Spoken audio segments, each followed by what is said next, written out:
In breaking news, the former Prime Minister Scott Morrison has just released a statement apologising to his colleagues after we learned he secretly swore himself into 5 portfolios during the pandemic. Let's bring in our senior political reporter Trudy McIntosh, who's live in Canberra. Trudy, it's been a wild ride today, twists and turns every hour. We not only learned of these extra portfolios that Scott Morrison was sworn into, including Home Affairs and Treasury, but since then we've learned that Mr Morrison's own colleagues, including the then Treasurer Josh Frydenberg and the then Home Affairs Minister Karen Andrews, had no idea that he'd done so. Just take us through this statement that's just dropped.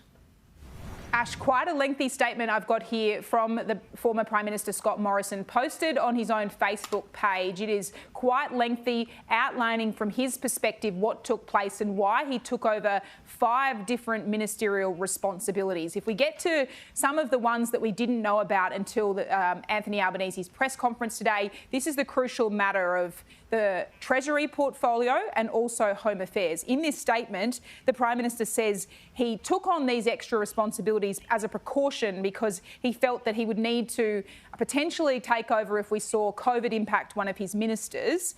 He says that it was a belt and braces approach, and then he makes this concession. He says, in hindsight, these arrangements were unnecessary, and until seeking advice from the Department of Prime Minister and Cabinet today, I had not recollected these arrangements having been put in place. He says there was a lot going on at the time. Now, that was in relation only to the addition of Home Affairs and Treasury. That is the specific reference here.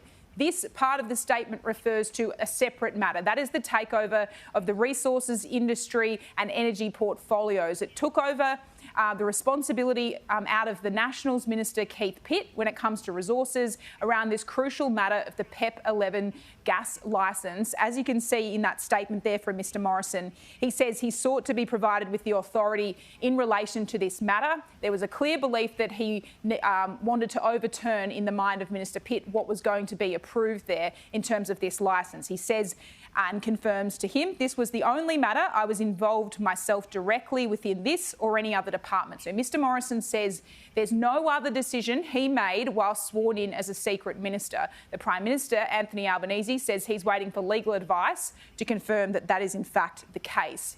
As for Mr Morrison's reflection on this whole saga, which has now blown up in his face, he says that he regrets what happened, but says he acted in good faith in a crisis. He goes on to say, for any offence to colleagues, I apologise. So an apology there, a rare one at that from Scott Morrison, but it has not blunted the criticism we've seen coming from his senior former colleagues. Let's run through how we actually got here and which of the 5 areas Mr Morrison took over for. It included health, finance and also resources. They're the 3 that we knew about as of yesterday, and now, adding to that, Home Affairs and Treasury. But the question mark is which of these ministers actually knew that this power was being shared by Scott Morrison? We can show you this, and it is some stunning omissions of what Mr Morrison had not told those that were closest to him.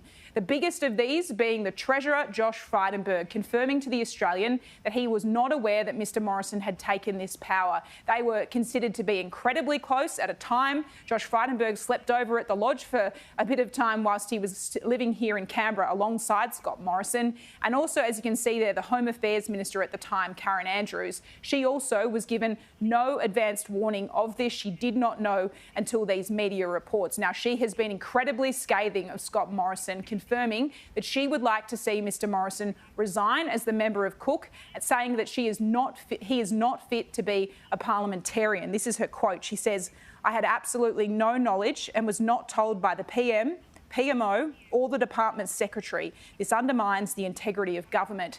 And that goes to something that Sky News had confirmed earlier today, that the Home Affairs Secretary, Mike Pizzullo, also did not know that Mr Morrison had these so-called emergency belt and brace powers that he had installed upon himself. Even the secretaries of departments were not aware of these arrangements. The current opposition leader, Peter Dutton, was asked about this today. He says he does not agree with Karen Andrews that Mr Morrison should leave Parliament. Prime Minister Albanese has announced that he's seeking advice from the Solicitor General, which he expects to get back on Monday. And he's announced this process that he's put in place. So I think, frankly, it's time for cooler heads to prevail. But this call for Scott Morrison to resign? No, I won't. Mr Dutton wants cooler heads to prevail, but that certainly wasn't what we saw from Prime Minister Anthony Albanese, absolutely scathing as he emerged in the parliamentary courtyard here today of the actions of his predecessor, but also that of Mr Morrison's cabinet. There have been revelations of an extraordinary and unprecedented trashing of our democracy by the former Morrison government. This has been government by deception, operating in secret, keeping the operations of the government from the Australian people themselves, a misleading of Parliament as to who was holding what portfolios and who was responsible. Trudy, one person who clearly did know is the Governor-General. The Prime Minister was asked about his role in all of this earlier. What was his take on that front? Well, he's been sidestepping these questions all day, Ash. He was asked multiple times on Breakfast Radio today, did he have complete confidence in the Governor-General, Sir David Hurley?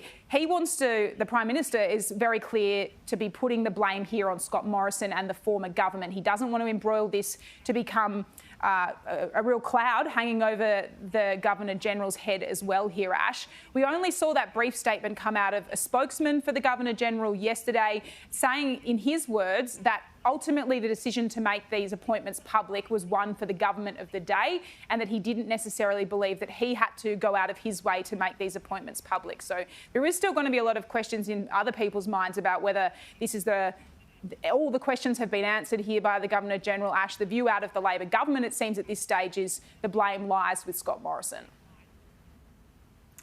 Trudy McIntosh, live there in Canberra. Thank you. No doubt plenty more analysis and reaction will be rolling through this afternoon. And of course, you can see it all here on Sky News. Thank you, Trudy.